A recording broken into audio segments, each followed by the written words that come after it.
The King Who Burned His Throne, Part 1. Ash and iron, they say kings are born, but some are forged in the city of Durnhold, where the sky weeps soot and the streets never sleep clean. There was once a child no one claimed. No surname, no father, only a woman with hollow eyes and a threadbare blanket held too tightly around a newborn already crying in silence. That child was Kaelric, the boy who would one day sit upon a throne made of obsidian and sin. But before he ruled, before the world bowed or bled, he was just a boy, a shadow in the gutter, a ghost in the market, a name that echoed without meaning, until the fire gave it one. The streets remember Kaelric's earliest memory was hunger, not the kind that groaned in your stomach and faded by dusk, but the kind that sharpened teeth, that made you see meat in motionless pigeons and warmth in other people's coats.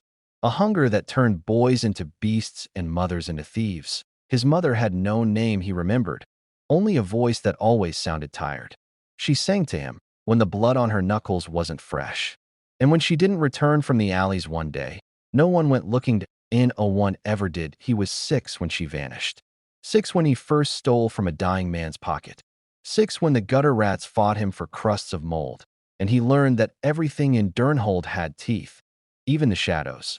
But Kaelric wasn't afraid of shadows. He lived in them. By9, he had already been stabbed twice. The first was a dull shiv in his thigh, delivered by a boy over a stale onion. The second, cleaner, was in the ribs, from a guardsman who didn't like the way Kaelric looked at a merchant's coins. That he never cried, not because it didn't hurt, but because the city listened for weakness. And weakness was death. The godless child, they called him Ash Boy, because his face was always streaked with the soot of burnt wood and chimney drifts. Because he slept near the crematories, where warmth leaked from dying fires and the smoke masked his scent from dogs, and worse, no temple took him in. The priests of the white flame turned him away, too ragged, too quiet. And when he stole a crust from their altar, they beat him with iron rods in front of laughing clerics that a lesser child would have begged for mercy. For God's name, for justice. Kaelric spat blood and said nothing. He didn't believe in gods, that he believed in knives. The pack at 11, Kaelric had a gang. Not one he joined, but one that formed around him. There was Yari, the one-eyed brute who never spoke but crushed a grown man's windpipe with bare hands. Then Selda, a girl with fire-scarred arms and a silver tongue. And little Ren, who didn't speak above a whisper but knew every back door in the eastern quarter. They were orphans, bastards, burned, forgotten. And Kaelric led them without speaking more than a sentence a day. He didn't need to. He moved like a wolf and bled like a god. No matter how many times he fought, the boy always stood up, always sharper, always colder. They robbed nobles, poisoned guards, burned entire storehouses when they were denied. And soon, people noticed. The unseen war. Durnhold had no true king. The man who wore the crown, Duke Veridane, had inherited it through 10 generations of incest, coin, and cowardice. He ruled from marble balconies while his people drowned in mud. His banners flew high, but his soldiers bled for bribes, not oaths. Kaelric saw the cracks long before anyone else did. The city was rotting, but the nobles didn't see the fire smoldering beneath their silk shoes. Oh, he gave it to them. Not all at once, but slow, subtle. A poison wine goblet here, a guard gone missing there. He planted whispers among servants, turned rival houses against each other, even paid off priests to curse Duke Veridane's name behind closed doors. By14, Kaelric had spies in every kitchen, every brothel, every guard post. The city was his. It just didn't know it yet. Blood at the gates. When he turned 15, Kaelric sent a message to the palace, to the nobles, to the city itself. It came in the form of a boy, no older than 12, dragging a burlap sack through the plaza. Inside it, the severed hand of Lord Grethin's only heir. Attached to the hand was a note. This is the cost of hunger. No signature, no crest, just ash marks in the corners. That night, the city locked its gates, but the fire had already spread. Riots erupted. Storehouses burned. Servants fled their masters. The slums surged into the richer quarters like a tide made of knives. The guards held the gates. Barely. But Kaelric didn't need the gates. He was already inside. The last feast on the night of his 17th birthday, Kaelric, dressed in a stolen noble's cloak, shaved the grime from his face, and entered the palace with a silver tray of bread. No one questioned him. The guards were starving. The kitchen boy missing. And Kaelric walked like he belonged. He entered the duke's feast hall as music played. Lords laughed. Wine spilled. And Veridane sat fat and smug at the head of it all. Kaelric approached. Quiet. Calm. The duke never saw the blade. The dagger slipped under his chin and through the roof of his mouth with surgical grace. Kaelric held him there, one hand on the fat man's shoulder as he twitched and gurgled. Then, slowly, he turned to face the gasping crowd. The crown is not inherited, he said. It is taken. A throne of iron in the chaos that followed. He did not flee. He walked to the throne, high and gilded, and pulled the heavy circlet of gold from the duke's corpse. Then he cast it into the fire. What emerged hours later was not a crown, but a ring of melted steel, blackened, jagged, crude. He placed it upon his brow, and no one stopped him. Those who might have opposed him were already dead, or too afraid to speak. Those who remained knelt. The boy from the ashes had become king, not by law, not by blood, but by will. Order from Ashen, his first decree. Kaelric abolished all noble bloodlines. No more lords. No more barons. No more birthright. Only function. Only service. That he carved the palace halls into black stone. Rebuilt the throne room with volcanic glass and steel spikes, so that no one could approach without reflection. That he ruled with silence. Those who questioned him vanished. Those who praised him found themselves fed. And for the first time in generations, the eastern barricades had bread. Clean water. Healers. But love never followed power. Only fear. The boy beneath the crown at night. Kaelric walked alone through the old streets. He didn't speak to his guards. He didn't smile at the people. He only stood at the same corner where his mother once sang to him in the rain. There, beneath a cracked arch, he left a single crust of bread every week for the hungry child that would come next. Because Kaelric remembered, he remembered the hunger, he remembered the ash. And though he now wore a crown of steel, he still felt the fire licking beneath his skin. And so, the boy became the king.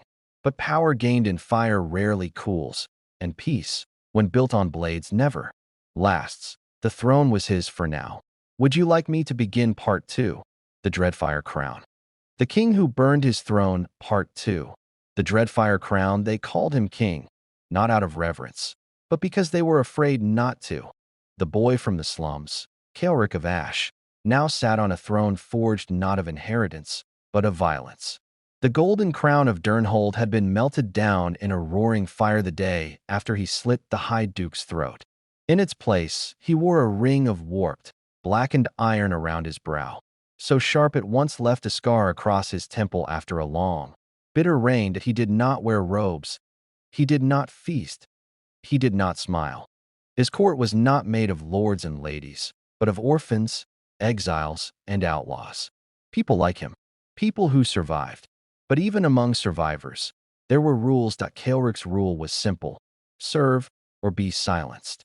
The old nobility? Gone. Strangled in their sleep. Hung from the walls of Blackhold. Their houses looted. Their bloodlines ended. Priests begged for mercy. Kaelric gave them exile. Merchants cried of lost fortune. He offered them choice: pay tribute or join the ash heap. One by one, the pillars of the old realm crumbled under his voice. That he spoke only when he must, and when he did, the room froze, not out of obedience, but out of the realization that their lives, every breath, every blink, depended on his silence, not his favor. For weeks, the people watched from their windows. Some prayed, some cheered, most remained quiet. And then, it began. The first change, the first drop of order. Beneath the fire, Kaelric summoned every surviving leader of the lower quarters, the thieves, smugglers, the black-blooded gangs that once warred with each other for alley corners. He stood before them without armor, without guards, and offered them land, water, steel. In return, loyalty, half accepted. The other half refused. Those who refused were brought into the Blackhold courtyard the next dawn. Their bodies were never found. Only a trail of blood leading into the old stone drains. The city got the message. Within a moon's cycle, the fires ceased. Bread flowed again, and more bribes for basic needs. No more priests selling salvation. No more guards robbing beggars. Order, not justice. Not freedom, but order. Kaelric created it like a sculptor-shaped stone, cut by cut, inch by inch, blood by blood. He outlawed titles. Burned the house registries. Replaced them with rank by merit, function dash by dash service. In no more birthright. In no more sons writing their father's name. Every man rose, or fell, by deed alone. That he built his own council. Not of aristocrats, but of functionaries. There was Callan, the engineer, once accused of treason for building bridges in enemy territory, now elevated to minister of stone. There was Revka, the exiled priestess who defied the white flame clergy. She became minister of lore and writ. And there was Braun, the one-armed soldier who had taken an arrow for Kaelric during the first riots. He said little, but he stood at the king's left. Always, they were not friends. Kaelric trusted no one. But they were effective. And that, to him, was everything. Years passed. Children grew up without knowing what a noble was. Wives no longer feared soldiers breaking down doors for taxes. And in the silence of Kaelric's reign, something strange happened. The people prospered, slowly, painfully, but they began to breathe again. And yet, no one sang that. No children laughed near the palace walls. That no songs were written. No artists painted his face. Because beneath all his achievements, Kaelric was still fire, unpredictable, unforgiving. The people survived, but they did not live, and Kaelric did not sleep that night. He walked the halls of Blackhold alone, his footsteps echoing across stone floors that once carried the footsteps of kings. He stopped sometimes at the northern window, where the sea looked black as tar. He watched the storm clouds roll over it like dying gods. That he never smiled, never spoke. But sometimes, guards heard him breathe heavily if carrying a weight he could never put down. They said he once whispered a name, in the dead hours before dawn, a name no one recognized. Not a lover, not a comrade, just a name. One that made the torches flicker. One that made the throne seem colder than ever. Blackhold changed under him. The walls were darkened, stripped of gold and marble, painted with deep gray and iron. Chandeliers were replaced with hanging blades, sharp enough to fall at the pull of a lever. Every corridor was symmetrical, every corner designed for defense. Kaelric called it the Hall of Equal Deaths, a place where no man would rise too far above another. He commissioned no paintings, no statues. Only one object was created in his likeness, a steel bust, faceless, with the word ASH etched into its chest. It was placed not in the palace, but in the lowest prison. To remind every traitor what rises from fire and what waits beneath it. But even steel weathers, even fire flickers. There were cracks, even then, small ones, invisible at first. The voice of the people never rose, but their eyes began to question. They asked, if Kaelric built peace, why were poets still executed? If bread flowed, why were songs outlawed? Why did the king not marry? Why did he sit on a throne built from the melted blades of his enemies, instead of carving something new? Why did he still walk alone? The questions never left the mouths that spoke them. They vanished, silenced. But the questions grew. Kaelric sensed it. He felt the tension tighten like a noose around the city's spine, and he began to retreat further into strategy, into preparation. He built walls higher, doubled the city guard, created a secret division of enforcers, the Veil Guard, who answered only to him. No oaths, no uniforms, no names, just shadows in the dark, trained to sniff out betrayal before it could speak. They became legend. Some say they lived under the palace, listening through the walls, feeding Kaelric every whisper before it could turn to flame. Others say they were phantoms.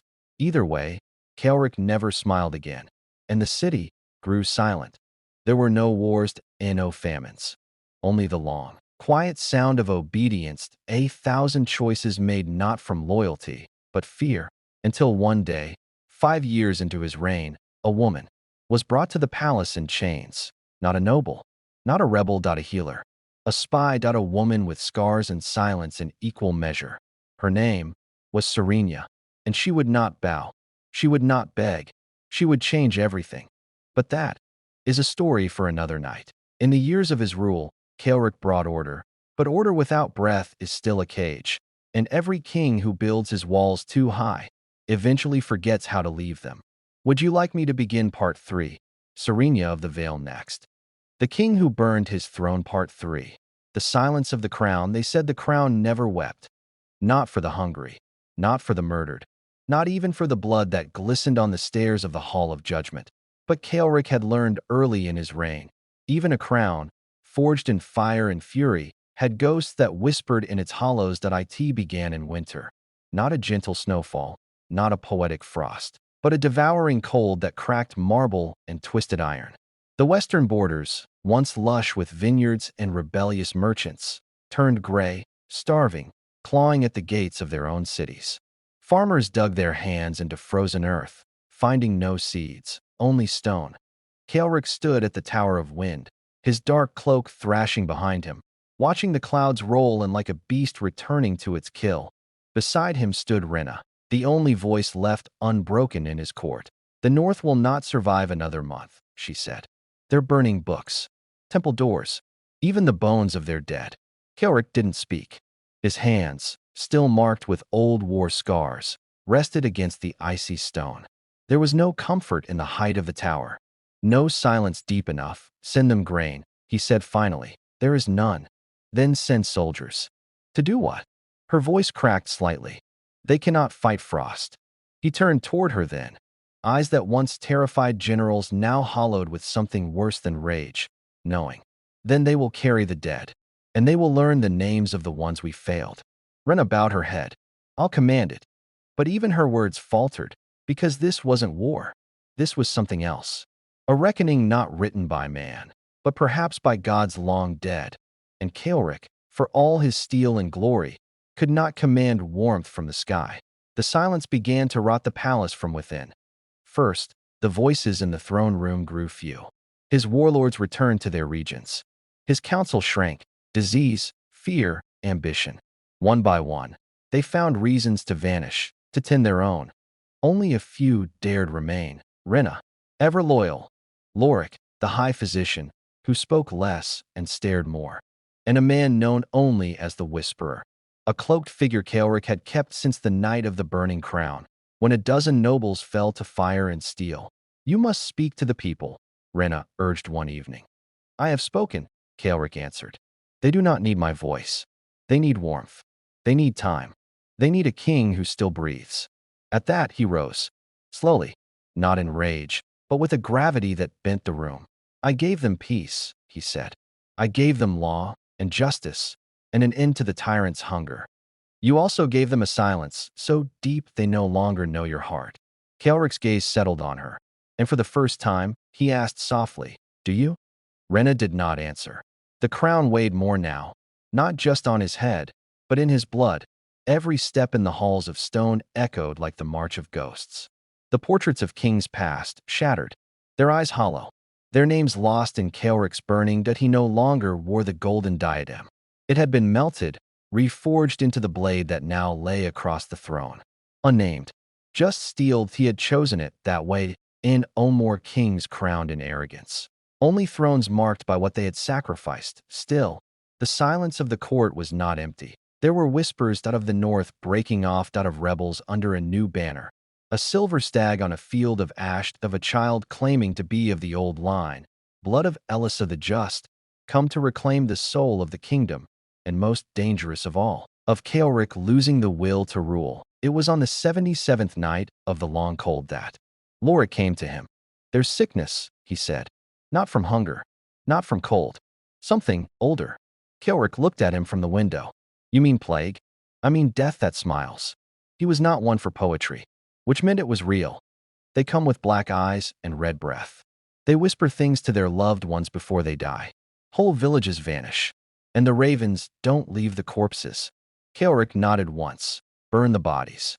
We tried. The smoke doesn't rise. It sinks. A long silence. Then bring me one. Loric stared. You want one here? I want to see what walks among my people.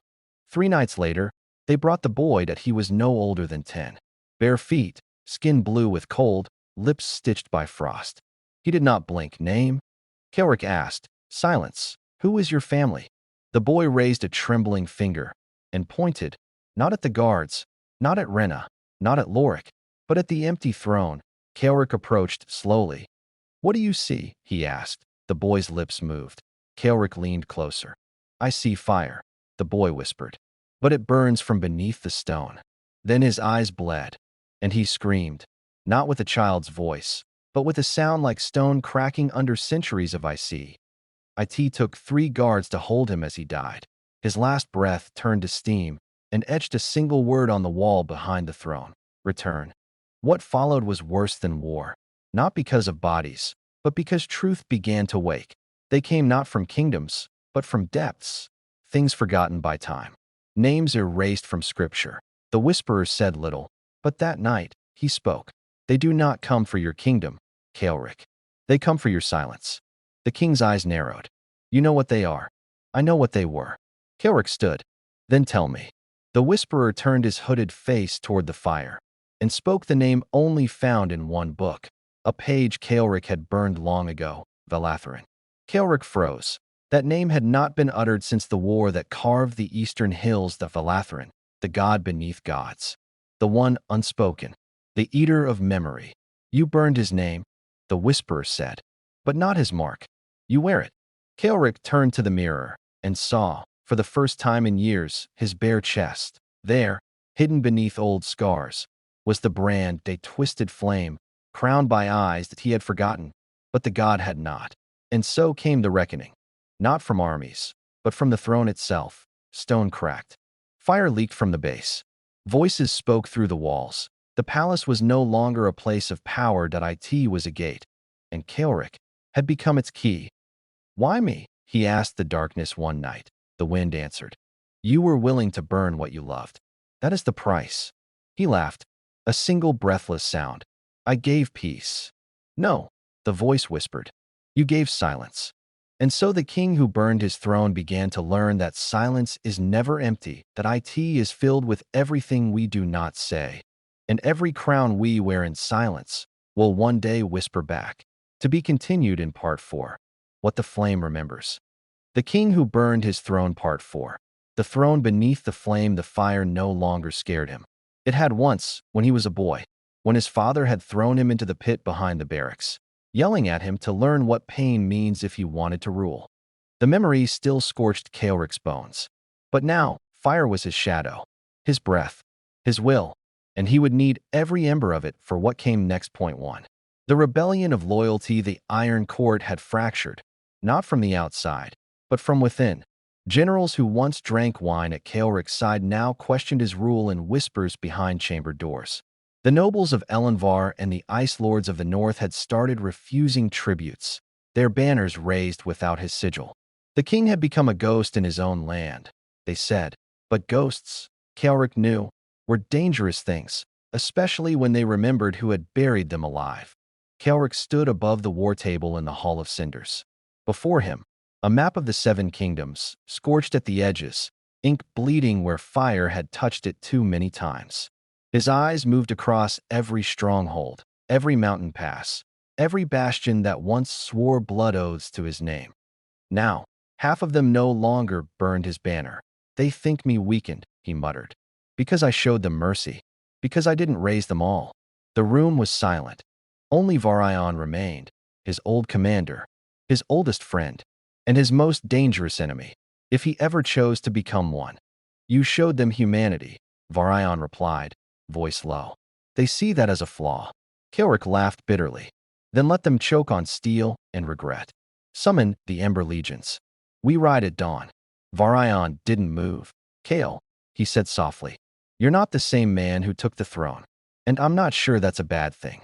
The king turned to him, firelight catching the scar that ran from his temple to his collarbone, etched there by the first crown he wore, forged too tight by rebel smiths. "I am still that man," Kaelric said. "I just buried him, like they buried me." 2. The burning of Varshield. The first to fall was Varshield, a towering city of stone and sea on the western cliffs. Once loyal, now defiant. They had sealed their gates when the royal emissary arrived, sent back his head in a crate of salted pork. Kaelric gave them one chance. A raven, a parchment with 3 words: bend or burn. They chose neither. So, Kaelric chose fire. From the northern ridge, the Ember legions descended. Not with siege towers, not with ladders, with barrels of black oil, old alchemy, and scorched fury. They set fire to the sea. The wind carried it inland.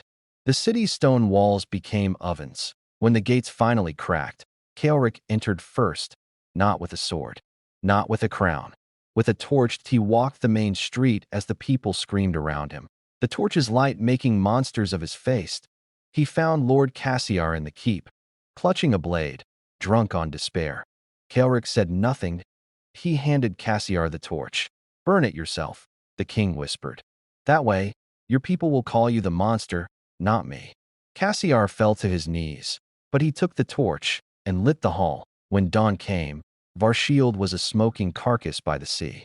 But no rebel banners flew again on the western cliffs, only Ash Point 3. The sword behind the smile inside the palace. Things festered. Kaelric knew what to expect from enemies. But it was the silences from allies that kept him awake at night. Lady Marin, the chancellor's niece, had begun charming the court with her laughter. Too charming, too observant.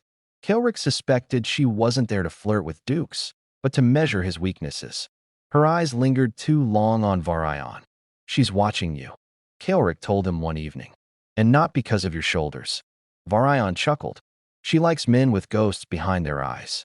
She's here for blood. Yours or mine." Varian's face darkened. "Then I'll smile while she sharpens the knife." Kaelric nodded. "Just make sure it cuts the right throat." That night, Kaelric dreamed of fire again. But this time, it was burning from within him, not consuming, becoming point 4. The return of the queen who never was Kaelric had buried his past, or tried to. But the past had a cruel sense of timing, and a crueler voice. Her name was Soraya, once a princess of the north. Once Kaelric's betrothed. When both were still children promised for peace, she'd vanished during the wars, presumed dead. Now, she rode into his court with white hair and a cold smile. No crown, no army, just the air of someone who had survived too many winters and didn't care for heat. "Kaelric," she said before the court, "you once swore to me beneath the moonlight." "I swore to a girl," Kaelric said. "You're no longer her. And you're no longer a boy with blood on his hands," she said. "Now you drown kingdoms with it." Whispers rose in the hall. Kaelric stepped forward. "Why come now?" She smiled faintly. "To remind you what thrones cost, and what they're worth." She said no more, but left a dagger on the steps of his dais, engraved with the old tongue. "Power bought in fire still bleeds in silence." Kaelric didn't sleep that night, because in some cruel, forgotten place inside him, he still loved her, and that terrified him more than the rebels. Point 5. The throne beneath the flame, the throne room had changed. The gold was tarnished. The pillars cracked. 100 soot stains marked where Kaelric's torch had burned too close during rages. But he sat upon it still. Not because he wanted to, because he needed to. Because if he didn't, everything he built would become dust and lies. That he stood before the throne one dawn, just before the banners were raised. Alone, he pressed his hand to the stone. It was still warm. That he spoke aloud. Not to anyone, but to the room itself. "You were never mine," he said. "You belonged to the screams, to the war drums, to the blades of boys who never lived to be men." He closed his eyes, "And yet, I am the last who dares to sit here." Behind him, the sun rose, and the throne glowed gold again. Only for a moment. Point 6. A kingdom of ash. In the following weeks, Kaelric crushed the final pockets of rebellion. But something was different. That he no longer celebrated victory, that he no longer mocked defeat. He simply moved forward, like a storm that forgot why it thundered. Even the people changed. They no longer cheered him from balconies. They bowed in silence. The kind of silence born not from fear, but from exhaustion. That he was king, but he was also their curse and their salvation. The whispers called him Ashlord, Firefather, the one who burned peace to build it. He wore the names like armor, but he knew they came at a cost. At night, he often walked the corridors alone, without guards, without crown. He'd touch the cold stone walls and wonder if he had saved anything at all. Or simply outlasted the fire. Point 7. Varian's betrayal. It came, as it always does, from the one he trusted most, Varian. Not with a blade, but with silence. Kaelric had ordered the arrest of a noble family accused of harboring insurgents. Varian refused. They are innocent, he said. You know it. They broke curfew. That's all I need. No, Varian said. You need someone to blame. Kaelric stepped closer. Do you defy my command? Varian didn't flinch. I defy your fear. For the first time, Kaelric saw in Varian's eyes something colder than rebellion. Pitied, he walked away that night. Kaelric didn't stop him, but he did order his shadow guard to follow, not to kill, just to listen. Because Varian's silence was sharper than any sword, and Kaelric needed to know if his kingdom was dying quietly beneath his throne. 8. The flame remains in the weeks that followed.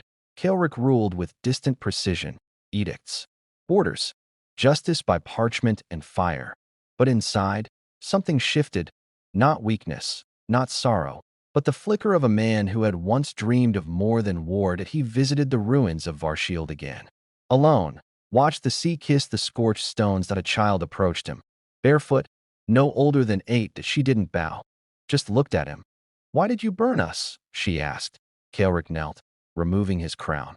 To save the rest, he said. She studied him, then pointed to his hand. That it was scarred, still raw.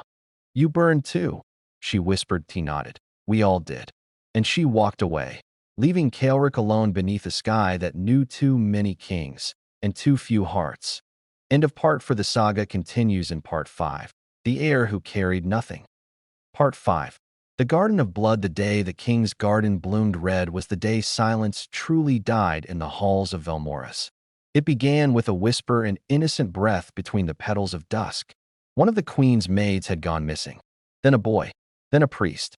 By morning, the eastern courtyard stank of copper and wilted roses. King Kaelric stood beneath the massive obsidian archway, watching the servants clean blood from marble that refused to forget. Their brushes scrubbed harder and harder, but the stain would not lift. It was not just blood.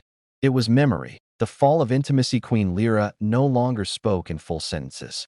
Her words were clipped and careful, like a woman carving out her tongue with every syllable she dared utter. The child, her daughter Elaine, had grown pale and fevered. She awoke in the night crying of voices behind the walls and a mirror that breathes. Kaelric no longer went to her. He remained in the western wing, surrounded by statues of lions and gods with empty eyes. One night, as thunder howled above, he sat alone in the royal bath, water black with oils and ash, and remembered when Lyra used to sing. She had a song once, a lullaby from her homeland. That he mouthed the words, broken, choking, as if trying to call back the pieces of himself long buried beneath war, betrayal, and ambition. But nothing came. The prophet returns, the same prophet who had predicted his birth in fire. Returned to the gates of Velmoris. Blind now, starving, eyes stitched shut with strands of her own hair. She was escorted in chains before Kaelric and the court. Speak, Kaelric commanded. I cannot see, the woman rasped. But I hear, and the garden cries. No one understood. The king ordered her confined to the underground cellars, where the old stones sang of older kings. That night, every servant in the lower halls heard her voice echo through the vents. Blood, root, throne, blood, root, throne, over and over until dawn. The garden that devoured it was the queen who first noticed the roses had changed. Where once there had been white orchids and golden bellflowers, now sprouted twisted crimson vines. Their thorns bled sap that smelled like iron. Their petals pulsed faintly, as if alive, and the soil, it was warm. The gardener was found weeping, his hands blistered black. I tried to cut them, he sobbed. But the vines, they whispered my name. They told me where I would die. When Kaelric visited the garden, he stood beneath the now twisted heart tree, planted centuries ago by the first kings. The bark split with age, exposing its inner core, soft, blood-red. Weeping, the scent of death was overpowering. Burn it, Kaelric ordered, but the fires refused to take.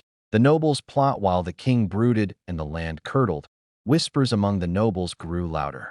Duke Velen of the North began sending coded messages by hawk. The eastern houses formed secret alliances, hiding caches of weapons beneath orphanages and churches. General Harkan, once Kaelric's most loyal sword, asked to take a leave of absence to the borderlands.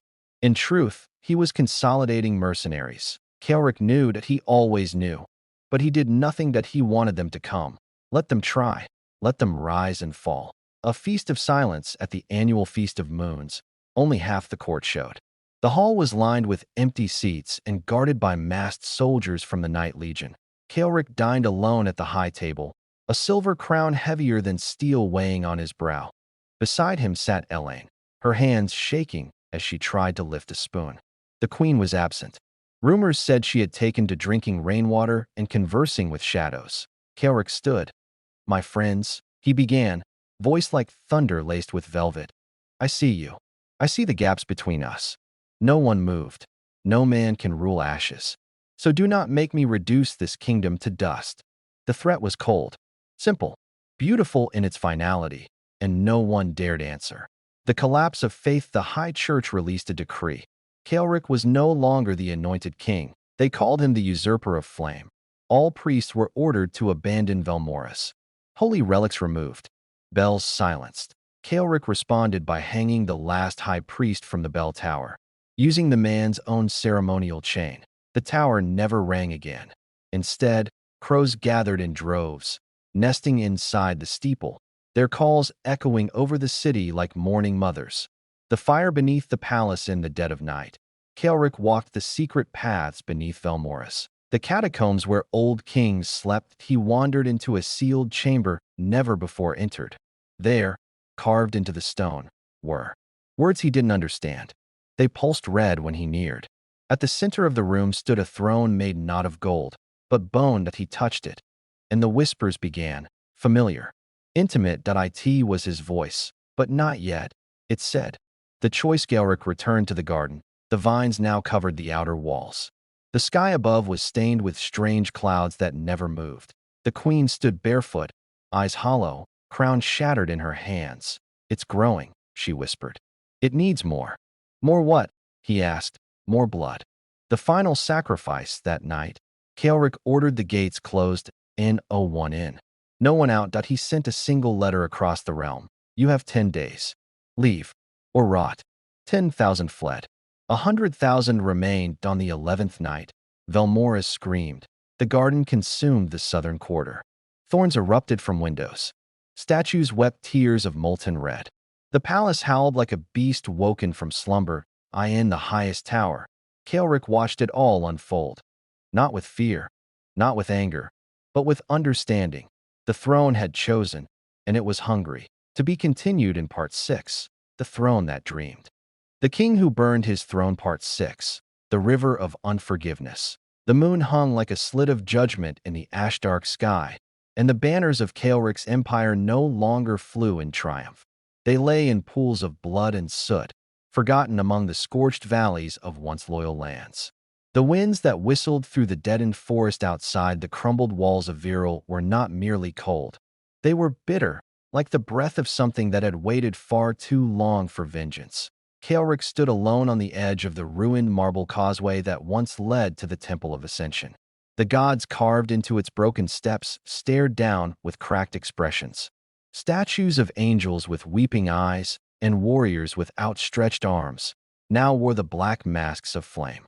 None had wept harder than the king himself. Though no one had seen the tears, they didn't know what he had done. They only knew what remained behind him. The Red Guards searched through the rubble for the bodies of the last council. Kaelric had ordered them buried with their tongues cut out and hands folded. Penance for the betrayal they'd never spoken aloud, but which he had felt in the marrow of his bones. The river flowed below the temple ruins, wide, black, and slow. The river Vath. It had carried kings to their coronation for centuries. Now, it would carry nothing but bones and whispers. Kaelric's eyes were raw, not from the smoke, nor from the night without sleep, but from memory. She was here once, serene yet he could see her white hand reaching for his on the temple steps all those years ago. Her touch had quieted the voices of the generals, the nobles, the past kings. Her love had silenced the bloodlust for a time, but love had teeth, and hers had bitten deepest. The fall of Serena. She had not betrayed him, not in the ways the court whispered, not in the bed of another man or the counsel of a foreign lord. She had betrayed him in silence. When the massacres in the northern provinces began, when the fires of Kaelric's wars swept through the riverlands and turned the cities to embers, Serenia had come to him with tears, not defiance. "I cannot stop you," she had said, her voice trembling. "But I will not bless this." She had left him in that moment, not as queen, not as mother of his heir, but as the only person who had once looked at the monster within him and called it a boy. He let her go. He told the people she had gone on pilgrimage that in truth, she walked into the forests of Aelwyn and never returned. He had sent riders, spies, priests, threats, but the trees kept her, or the gods, or perhaps the river itself had swallowed her before it could choke on his sins. Kaelric had not remarried.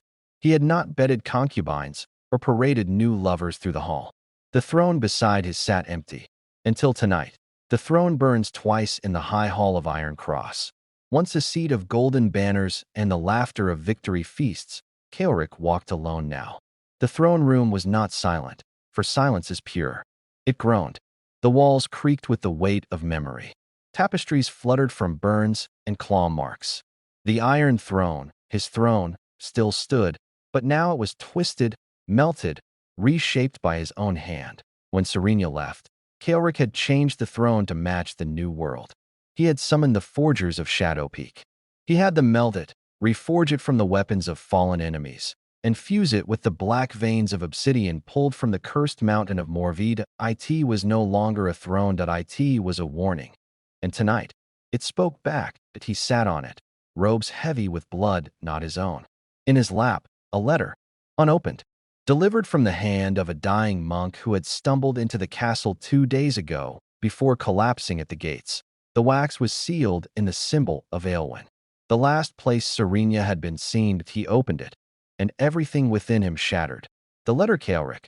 I do not know if this letter will reach you, nor if you still wear the crown forged in fury. I write not as your queen, not as your ghost, but as the mother of your blood that I bore your child in silence.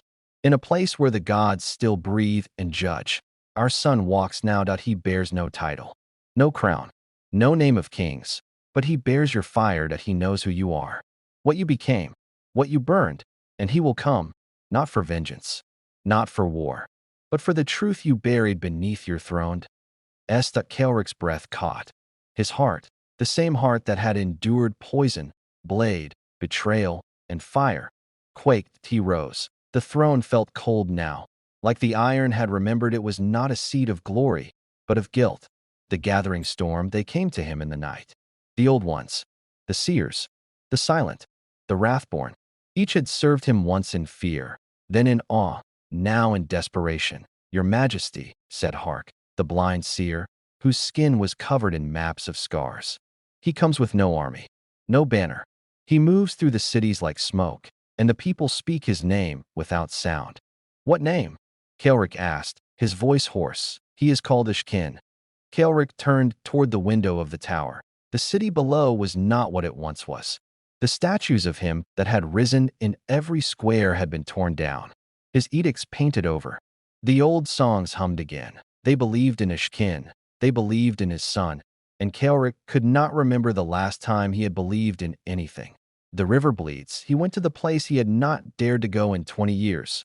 The riverbank of Vath, where Serenia had last been seen. It was dusk, and the reeds swayed with the voice of the dead. He knelt. He did not wear his crown. He did not wear armor. Only a cloak. Simple. Black. He pressed his hand to the water. It burned. Not with heat, but memory. He saw her face again. Young, bright, full of contempt and kindness all at once. I gave you everything. He whispered into the water. Why did you leave me? The river did not answer, but the boy did. The sun returns. Ishkin did not ride in with soldiers. He did not carry the banners of rebellion or wear the marks of a king. He walked through the gates of Iron Cross on foot. He wore a white cloak, the color of mourning. He did not bow. He did not kneel. Kaelric stood at the altar of the old gods, hands bare. Their eyes met, and in them, the war of fire and forgiveness began. I did not come to kill you, Ishkin said. I came to make you remember. Kaelric looked at him. The same jaw, the same fire in the blood.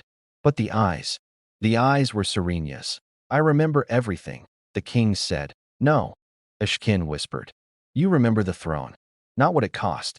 Confession and ruin. They sat in the hall of ash. No guards, no swords, only truth. Kaelric told him everything. The children burned in Winterford. The priests buried alive in Redgate. The mountains flooded to starve the rebel cities. The treaty broken in his own handwriting. The execution of his brother. The silencing of the last oracle. Ashkin listened, not with the eyes of judgment, but with the eyes of something more terrifying, understanding.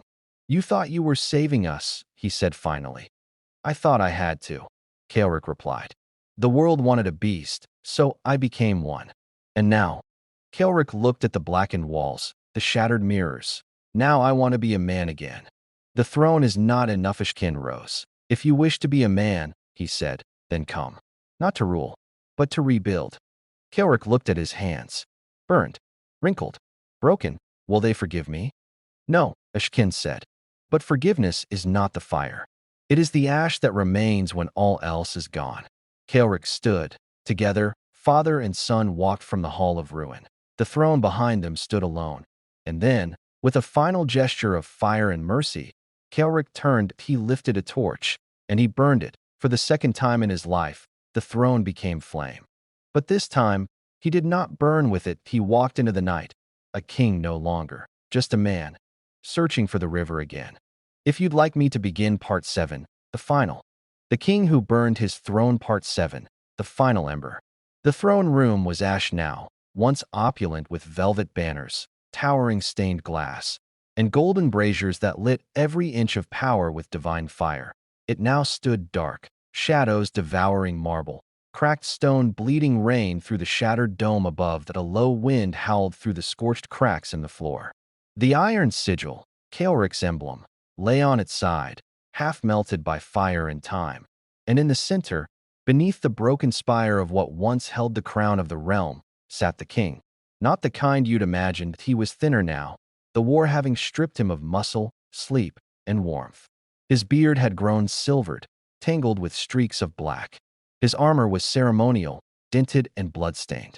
The great wolf pelt cloak had long since burned to cinders. Only the sword, Veritas, remained clean, leaning upright beside him, unmoving, untouched. Kaelric had not spoken for 3 days. That he sat with his eyes closed, facing the eastern window, where the first sunrise of spring was beginning to burn its way through the mist that had haunted this castle for months. And when the first light struck the throne, he whispered one word. Enough. Years had passed. The rebellion was long over. Aria's death had shattered more than his heart. It had ended the purpose behind his fury. With her gone, the kingdom crumbled. She had been his bridge to the people, to his own soul. And now, he ruled Ash. The nobles that remained had fled. The Council of 13 was no more. The last of them, Lord Veyron, had poisoned himself in his vineyard 2 winters ago. The generals either died or turned mercenary, and Kaelric had let them go. Let them all go. He'd once thought ruling was about strength, then about love, then vengeance. He had tried all 3, and still the throne had burned beneath him. Every night, he wandered the castle ruins, barefoot, uncrowned. Sometimes he would speak to the walls, to the ghosts, to Arya. Sometimes he would weep. Other times, he would stand still for hours as if hoping the walls themselves would offer penance. But today, something was different. The air was shifting. There were footsteps in the outer corridor, slow, determined, armored. The sound of boots striking marble echoed like thunder in the silence. Kaelric did not rise. He merely tilted his head. "So, you've finally come," he said softly. A stranger in the hall. The figure who entered was cloaked in ash-gray robes, hood drawn, face hidden beneath a burnished helm. A long staff was strapped to their back, and from their belt dangled a dagger Kaelric knew too well. At Aria's dagger. The figure stepped into the light and slowly removed their helm. She was young, no older than 20. Black hair with streaks of silver, and eyes like carved emeralds. Eyes that mirrored Aria's in both color and defiance. That Kaelric's breath caught. "Who are you?" he asked, even though part of him already knew. "I am the daughter of Flame," she said. "Born of a mother you murdered, raised by the wind and the wolves. I am Fire reborn." He studied her carefully. "And your name?" "Aelira." He closed his eyes. "Of course it is. The inheritance of Wrath." Aelira paced in a circle, eyes never leaving Kaelric. Her voice was sharp, rehearsed. "You ruled through blood. You scorched the east. You murdered the scholar queen. You exiled her sister. You burned the library of tears. You silenced 1,000 voices to make yours the only one that mattered. And yet, Kaelric murmured, you stand here because of me, not because of you. In spite of you. She unsheathed the dagger. Do you know what this is? My wife's blade. It was my mother's, she said, stepping forward. And I came to return it. She hurled the dagger. It landed point down in the stone beside his foot. Kaelric didn't flinch. I have waited my whole life for this moment, Aelira growled. To look you in the eye and see the tyrant who killed the world. And yet now, I see nothing but an old man clinging to a ruin. Kaelric lifted his gaze to meet hers. And what will you do with your hate, daughter of flame? Build another throne from it. She said nothing. The final lesson. Kaelric stood at last. He walked slowly toward her, the weight of years in each step. Not kingly, not regal, just a man. A broken one. He knelt before her. You want vengeance? Take it. My life is the last coin left in this kingdom. She raised the dagger. Her hands trembled. You don't deserve a merciful death. No, Kaelric said, smiling faintly. But you do deserve peace. His eyes glistened with tears, not of fear, but of release. I made every mistake a king could make, he said. Believed that fear could breed loyalty. That vengeance could bring justice. That love was a weakness. I burned the throne because I thought I could rebuild a better one. He met her eyes again. But the truth is, some thrones are cursed, and some kings are never meant to sit upon them. The dagger hovered inches from his throat, then fell. Aelira dropped to her knees, gasping, sobbing, rage leaking from her in violent silence. Kaelric gently took her hand. In the fire, let it die with me. The last throne at dawn, they emerged from the castle together. Kaelric had written a single decree, his last as king, naming no heir, dissolving the crown, and surrendering all lands to the people who remained. It was not a coronation. It was a funeral. The throne would remain empty. That day, the villagers gathered, wide-eyed, as the tyrant king walked among them. Unarmed, alone, hand in hand with the last ember of the queen he had once loved and lost, and guards followed.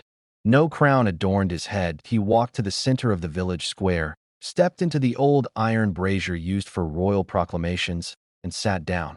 And then, in silence, Kaelric the burned lit a torch and placed it upon his own lap. The flames caught quickly. His robes ignited, then his hair. He made no sound. He merely stared at the sky, the faintest smile on his lips, as the fire consumed what was left of the man who had ruled and ruined an empire. Aelira turned away. The people wept. Some screamed. Some bowed. And when the flames died, there was only ash. No crown, no sword, no king, just the wind, and the dawn, and a girl with fire in her eyes, who would never sit a throne, because she would build something better. Epilogue. The garden from ash years past. Where once stood the throne room, now stood a garden. Wildflowers grew through cracked marble. Vines crawled over broken statues. And in the center, beneath a circle of standing stones, was a single plaque. Here ends the fire. Pilgrims came to see it, not to mourn a king, but to remember a warning. And Aelira? She never ruled. Instead, she became a teacher, a wanderer, a builder of bridges between lands once divided by blood. She would tell the tale to children, softly. He was the king who burned his throne, so that none would sit it again. And from his fire, we found our light. And in the wind, if you listened closely, you could still hear his voice, a whisper in the ashes. A final ember. A pieced. End of part 7. The final ember. And so, the flames consumed more than a throne. They devoured a king, a kingdom, and every echo of what was once called justice. Kaelric's legacy is not written in gold, but in ash, iron, and the scars of those who survived him. But what if the throne was never meant to be sat upon? What if the fire was the final truth? If this story stirred something deep within you, if Kaelric's rise and ruin left its mark, don't forget to like, share, and subscribe for more haunting tales of power, betrayal, and fate. This was The King Who Burned His Throne, and the echoes may never die. Subscribe for more dark historical epics, dramatic fantasy sagas, and forbidden tales of kings and queens you were never meant to hear. Hit the bell so you never miss a single fall, or or rise? Comment below. Was Kaelric ever truly a villain, or was he simply the last man willing to tell the truth?